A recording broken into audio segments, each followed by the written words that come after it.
Hello mga kabibig! Welcome back sa ating bagong YouTube channel. Ito ang pinakamaingay nga YouTuber sa balat ng YouTube. Ako si Kabibig, maglepak-lepak na tao with evidence. Pasensya na. Hindi masyadong maganda ang background natin kasi gusto ko lang i-chika itong pinaka-importanting news. I don't know kung fake news ba ito or hindi. Kalat na sa social media na umatras si Pangulong si Pangulong Duterte. Kinansilan niya ang kanyang certificate of candidacy sa pagka-mayor ng Davao City. Instead, nagrehistro siya sa 2025 senatorial race. Nako! Madaming maging maligayang ito Kasi, di ba, aim natin na sana tatakbo si Pangulong Duterte sa pagiging senador. Ngayon, ang galing talaga, Nang dahil dyan, napalabas ni Pangulong Duterte si Carlo Nograles. Oo, nag-file na siya ng COC pagka-mayor na Davao City. Independent daw siya, sabi niya. Maniwala kayo na walang magbibigay suporta sa kanya. Sa estilo nila, walang utang na loob kay Pangulong Duterte. Tapos si Mix Nograles, kakalabanin niya si Polong Duterte. Sabi ng iba ba, Ilong versus Polong. Iba talaga yung mga tao, no? Kung maka-comment ba.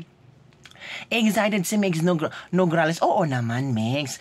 At least this time ba, makikita talaga kung bobotohan ka ng tao. Kasi, party list ka lang.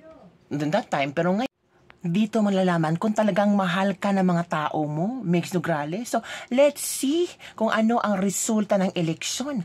Ilong versus Polong pagka-kongresista.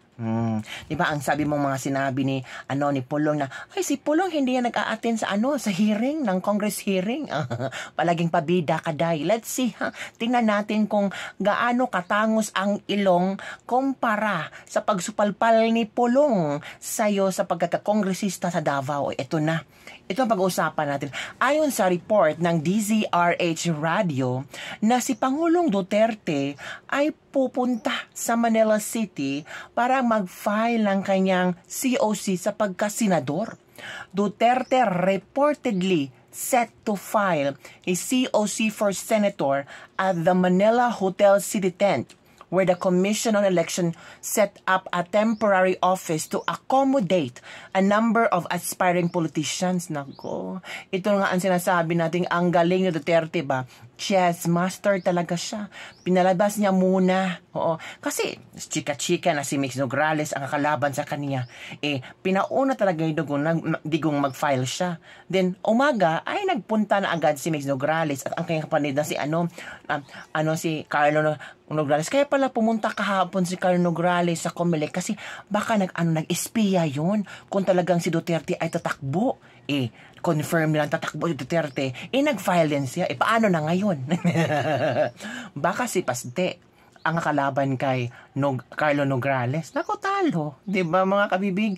On the other hand, mga kabibig, sabi naman ni Sal Panelo na pupunta, ang tawag dito, na si PRRD ay pupunta sa Manila hindi para mag-file, kundi para samahan ng isang individual na mag-file ng COC.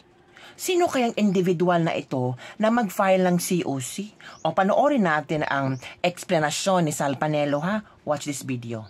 Davao City kasi nga po ang base daw sa source ay pupunta daw siya sa Manila Hotel kasama ang dating may co-chair na si dating Secretary Silvestre Bello III. Ano po masasabi ninyo dito, Attorney Sal?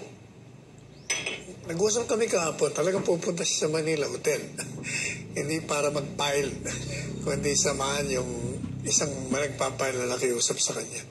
Sa ngayon po ay iuurong na raw po ni dating Pangulong Rodrigo Duterte ang kanyang COC for mayor sa Davao City. Kasi nga po ang base daw sa source ay pupunta daw siya sa Manila Hotel kasama ang dating may co-chair na si dating Secretary Silvestre Bello III. Ano po masasabi ninyo dito, Attorney Sal?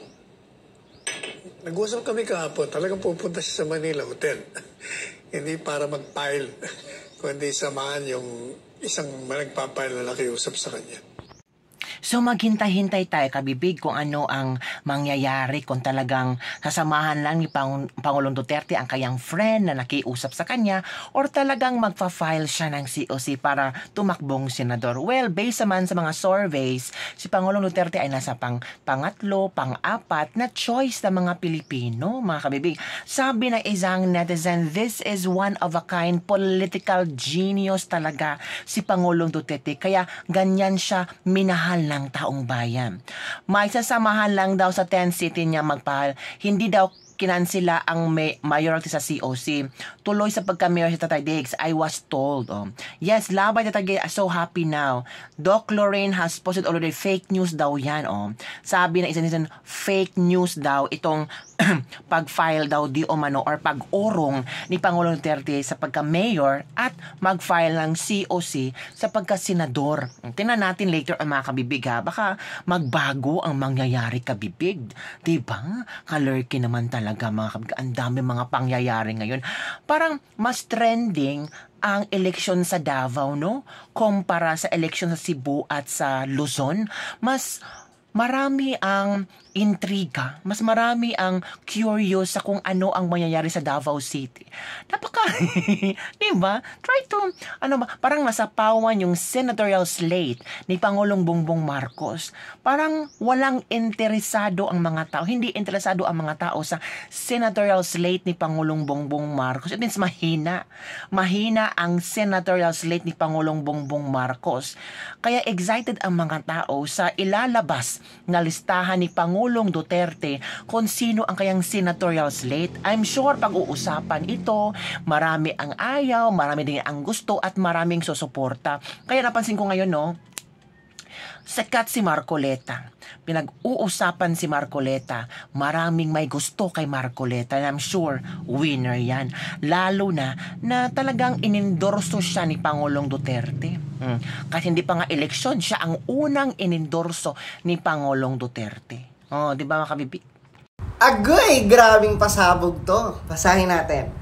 Just in, former President Rodrigo Duterte canceled his certificate of candidacy for Davao City Mayor and instead registered to join the 2025 senatorial race on the last day of filing period. A report from DZRH Radio said Duterte, who has been faring well in the pre-election surveys for senator, would be returning to national politics in next year's election. He has withdrawn his COC for Davao City Mayor, which he filed yesterday, October 7. Duterte is reportedly set to file his COC for senator at the Manila Hotel City tent, where the Commission on Elections set up a temporary office to accommodate a number of aspiring politicians expected to submit their candidacy on the last day of registration period. Yeah! Exciting to! Di ba? So imagine nyo na lang, magiging senador si Tatay Digong. Di ba? I'm excited sa mga batas na maipapasa niya at sa kung ano ang kaya niya pang i-offer sa mga Pilipino as senador ng Pilipinas. I'm happy mga lords na napagdesisyonan ni Tatay Digong na, di ba, mag-step up sa national. And mananalo yan, of course, Diyos ka. Di ba? Mananalo yan. Number 1 ko yan. Tapos number 2 si Marcoleta. Tapos the rest, PDP laban. And pinag-iisipan ko pa si Doc Willie Ong.